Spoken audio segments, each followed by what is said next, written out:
Kita ke informasi dari sejumlah daerah di tanah air. Yang pertama, pembubaran paksa aksi petani yang sudah 2 pekan memblokir jalan terkait sengketa lahan berlangsung ricuh.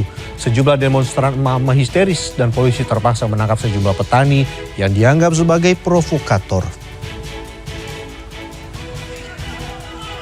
Personil gabungan Polda dan Polres Muaro Jambi pada Kamis membubarkan aksi ratusan petani yang memblokir jalan terkait sengketa lahan dengan perusahaan sawit PT Fajar Pematang Indah Lestari (FPIL). Sudah 17 hari para petani berkumpul mendirikan tenda di jalan depan gerbang perusahaan. Pembubaran mendapat perlawanan dari massa demonstran. Kericuan ini membuat para mama maupun anak-anak menjerit ketakutan. Polisi pun menangkap para petani yang dianggap menghalangi maupun memprovokasi aksi. Petugas di lokasi menjelaskan unjuk rasa ini terkait sengketa lahan antara para petani dengan perusahaan. Meski sudah dilakukan pertemuan, para petani dinyatakan tidak memiliki dasar hukum guna menguasai lahan.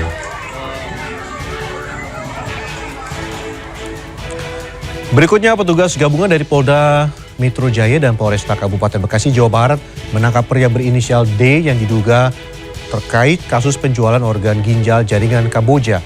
Pria yang berperan sebagai perekrut calon korban ini ditangkap di Palembang, Sumatera Selatan. Kepada petugas, D mengaku sebagai perekrut korban dan dijanjikan tersangka lain akan mendapatkan uang 2 juta rupiah untuk seorang korban yang ia rekrut. Ia menambahkan 24 orang sudah diberangkatkan ke Kamboja sebagai donor ginjal. Sejauh ini petugas mendata 122 orang menjadi korban penjualan ginjal di Kamboja. Seperti diketahui, Polda Metro Jaya dan Polres Metro Bekasi mengungkap kasus perdagangan ginjal di Bekasi.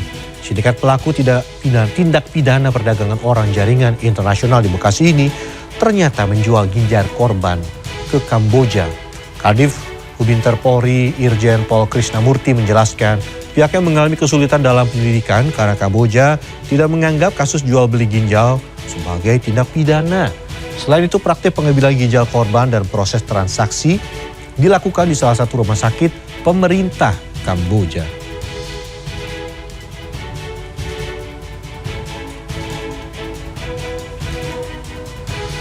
Sementara seorang warga di Ternate, Maluku Utara menukarkan uang koin dengan jumlah fantastis hingga mencapai 9 juta rupiah.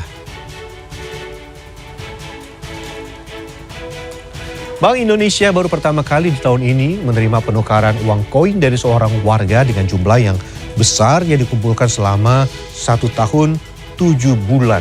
Sebelumnya, uang koin pecahan Rp500 dan Rp1.000 ini disimpan di dalam tempat air. Kemudian dibongkar Fadlan karena sudah terlalu berat untuk disimpan. Uang koin sebesar 9 juta rupiah yang sudah ditukarkan di Bank Indonesia ini akan digunakan untuk menambah modal usaha.